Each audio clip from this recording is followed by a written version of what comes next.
Pour réussir la restauration, après avoir résolu le problème foncier, il faut produire les plants. Les plants consistent à prendre des graines et puis à les mettre dans des sachets pour mettre en place des pépinières.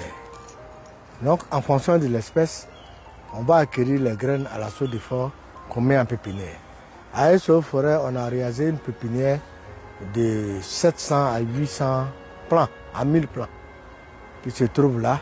Il y a un certain nombre d'espèces. Les plus intéressants sont Kaya, Iroko, et puis on a mis aussi Blidia sapinda. Blidia sapinda, c'est une espèce d'arbre qui produit des graines, des fruits à l'intérieur desquels se trouvent des graines qu'on peut utiliser comme arachide. C'est-à-dire dans certaines régions, en période de famine, on peut utiliser ça pour préparer les sauces graines, etc. Ici, j'ai un plant de Blidia sapida. Blidia sapida, c'est un grand arbre. On peut utiliser le bois pour faire les meubles. Comme ce arbre-là est un arbre qui produit des graines, sapida, des graines qu'on peut utiliser comme arachide. Mais les populations ne connaissent pas. On peut même faire une plantation de Blidia sapida pour avoir l'arbre et puis les graines qu'on peut utiliser comme arachide. Blidia sapida, dans certaines régions, dès qu'il y a la famine, les graines sont utilisées pour préparer la sauce graine. Et c'est très très intéressant. On peut manger les graines la crue comme arachide. On peut l'utiliser pour reboiser.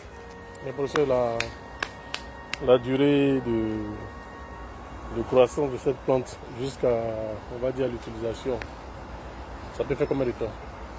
Bon, ça dépend de la taille qu'on veut. Hein. Si on veut un grand arbre, on peut utiliser ça comme des arbres d'ombrage. Parce que le feuillage est toujours vert. C'est toujours vert, c'est touffu, quelle que soit la saison.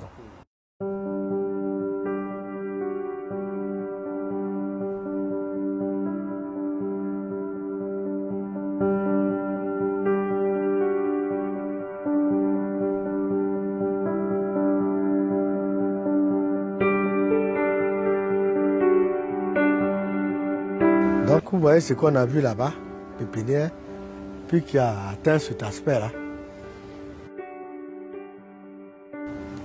Le feuillage est toujours vert, toujours sempervirente. Donc en termes de photosynthèse, c'est en perpétuelle photosynthèse, assimilation chlorophyllienne, captage de CO2 et puis rejet d'oxygène. Et ce arbre-là a deux principales caractéristiques, c'est-à-dire que ça produit des fruits et puis des graines qui sont comestibles, qu'on peut utiliser comme arachide et même faire la sauce arachide avec en période de famine, on peut l'utiliser. Et puis c'est un bois d'œuvre aussi, on peut l'utiliser comme bois d'œuvre. Là, c'est pas encore mieux, sinon ça s'ouvre.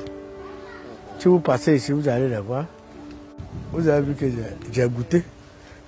Vous avez planté ça, votre forêt est toujours verte. Mais est-ce que c'est des arbres qu'il faut reboiser dans les zones forestières ou bien... Ça dépend de ce qu'on cherche. Un reboisement a des objectifs. Ou bien vous voulez avoir de l'ombre. Si c'est de l'ombre, vous pouvez planter. Si c'est pour avoir le bois, on peut planter aussi si on a le bois. Si c'est pour avoir en même temps le bois, l'ombre et le fruit, ça aussi on peut planter. Ça dépend. Oui, on peut planter. Moi, au village, j'ai planté aussi. Et puis, ça grandit. Les enfants ramassent les fruits. Mais quand on a besoin de fagots, on coupe les branches et puis on a du bois de feu.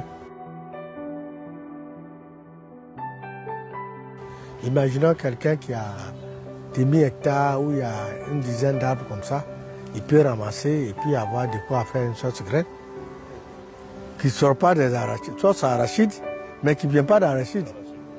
On dit sauce Blidia, sapinda. Puis c'est très intéressant pour la variété des sauces qu'on prépare à la maison.